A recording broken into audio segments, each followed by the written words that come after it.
Yeah, actually I got this one. Wally sent me this one, man. So it's from tonight's conversation, and Okay. they typically have some real good conversations up there and stuff, and they always have some damn good clips and quotes. So I definitely give them credit. But on this clip, I guess the question that they were asking is like one of the ladies asked the gentleman on the panel was why men stop trying after they get you, and he has a good response.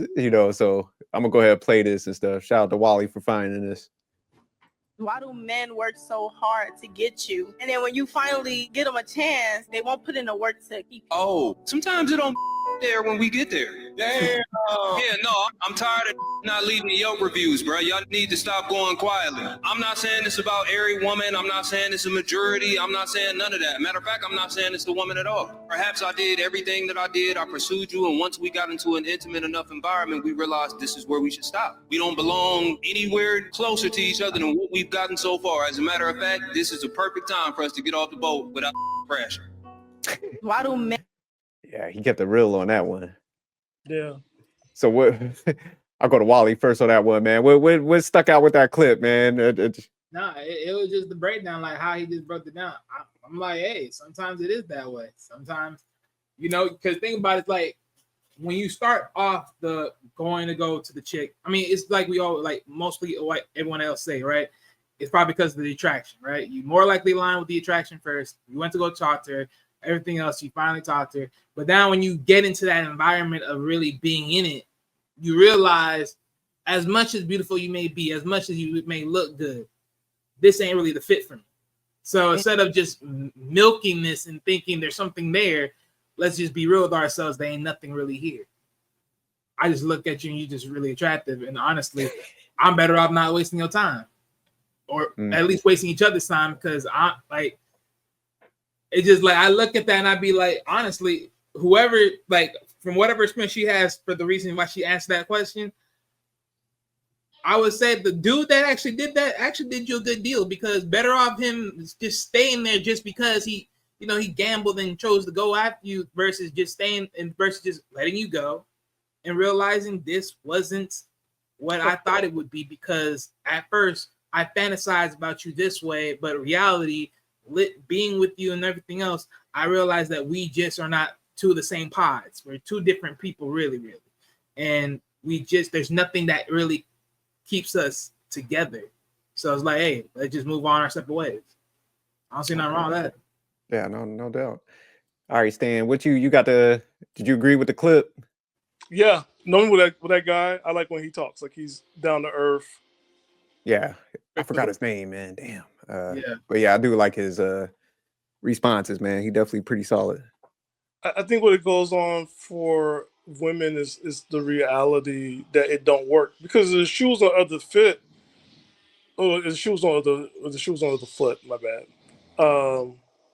Like it would have been like, well, he needs to get over it, right? And I think that's the thing. Like, hey guys, this has happened. This is what's called dating. You date to know each other. And now that you gotten to know each other, then like it can't go any further.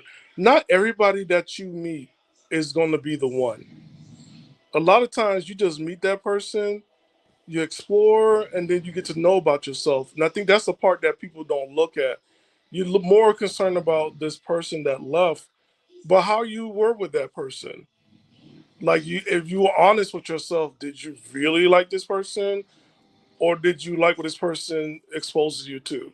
And then take it from there and go find somebody else. And so you got to have some kind of growth in that, some self-reflection.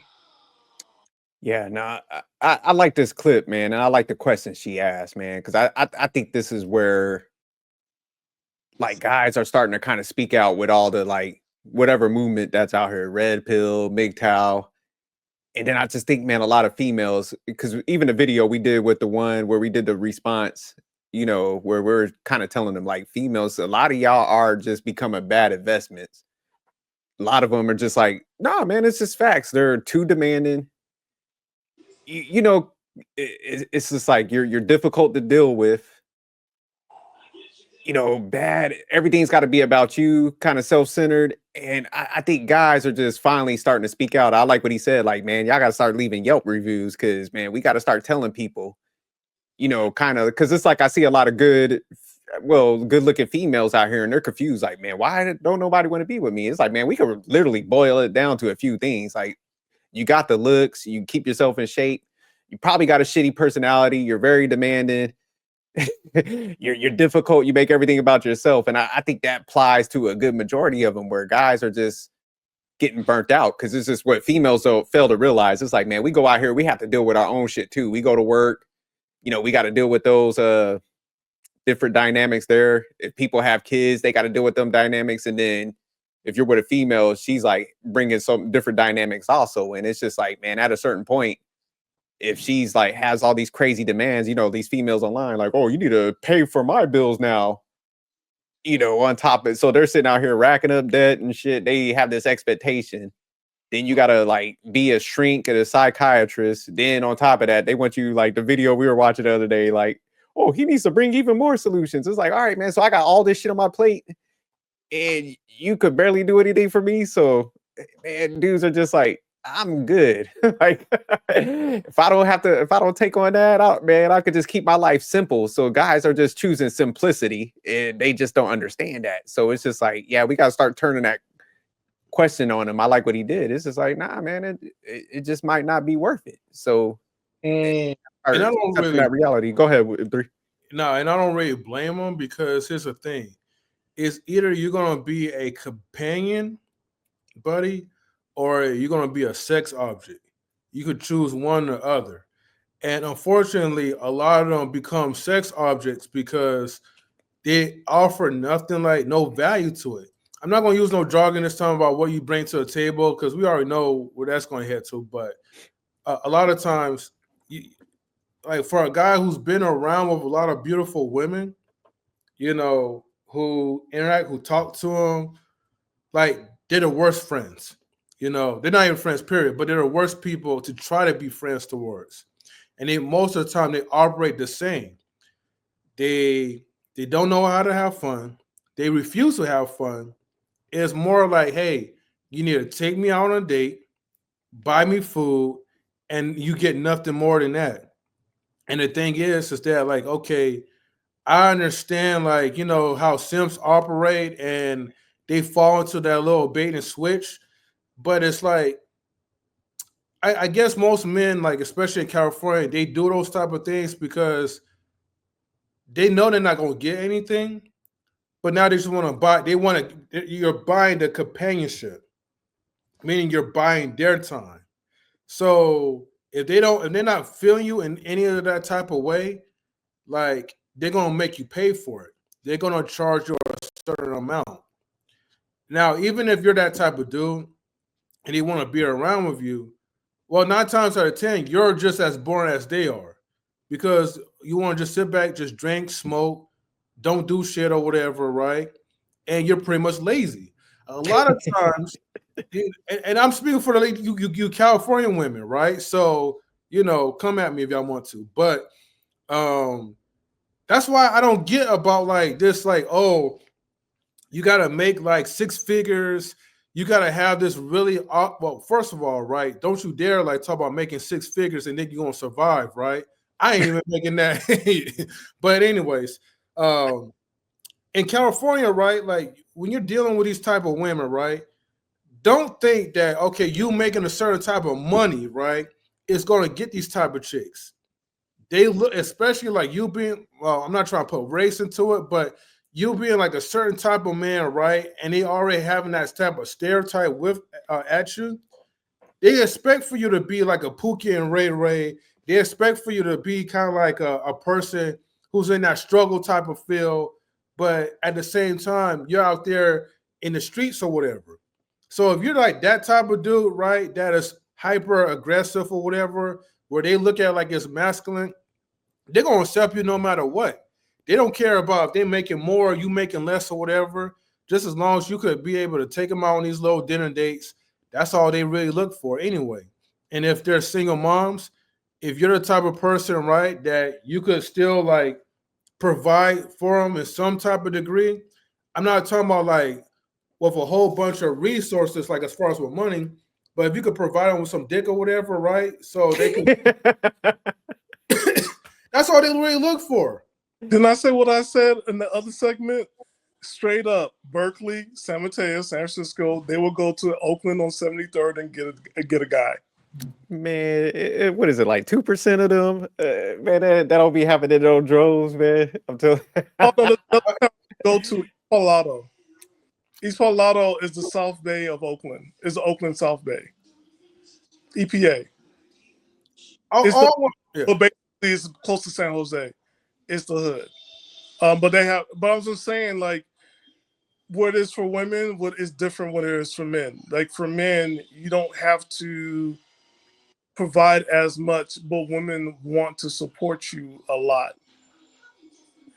That I'm agreeing with FJ, like, man, all of y'all gonna be paying 50-50 moving forward. Cause we seen, in church, I used to tell them, I'm like, yo, I've seen people invest in demons, and you gonna tell me I gotta provide? You gotta be kidding me. No. Because you're a good guy, Stan. And here's the thing, right? That don't mean nothing. That don't mean I'm stupid.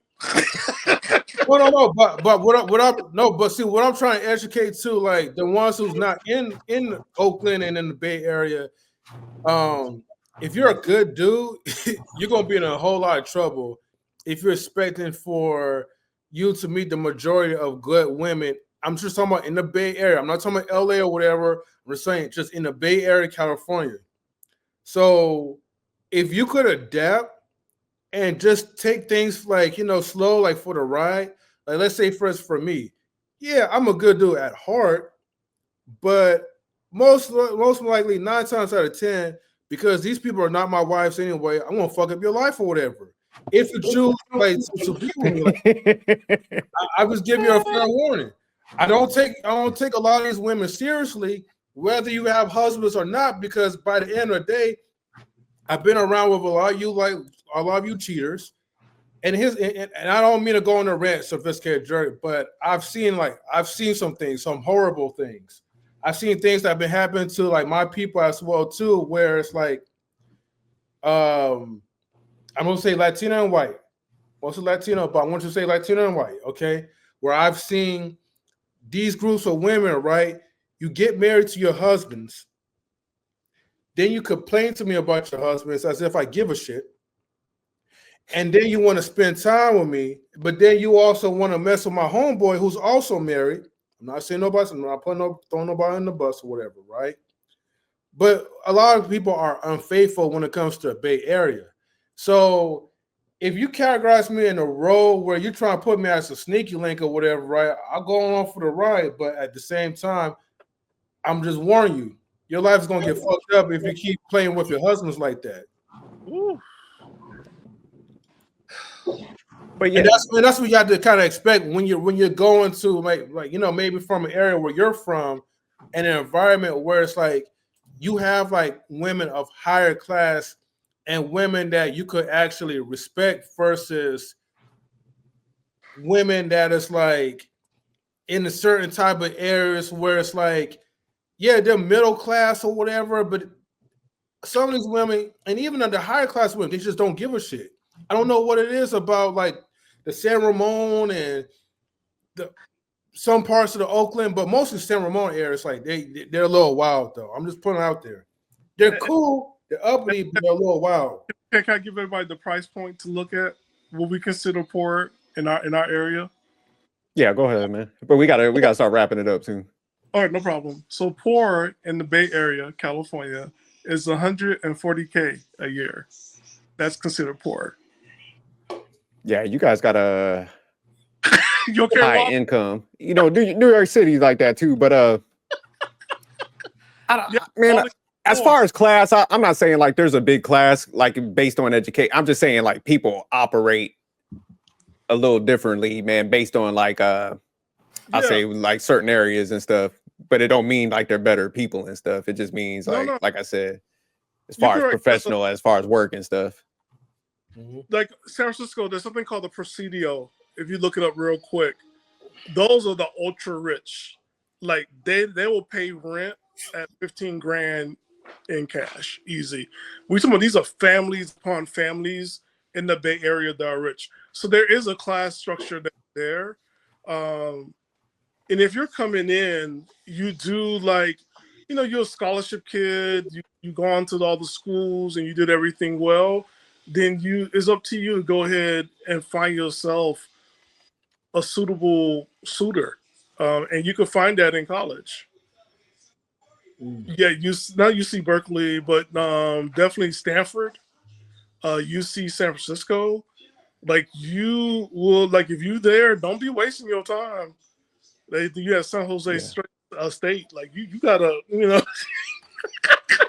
But yeah, just kind of get back to the clip because I just think one of the major things, like we always say, man, I think people, if you're having issues, 9 times out of 10, it's probably due to how you treat people, your own personality. And I just think, man, people got to stop and pause and, kind of turn the mirror on themselves, man, because, if you done dated multiple people, it's like eventually, man, you got to self-reflect.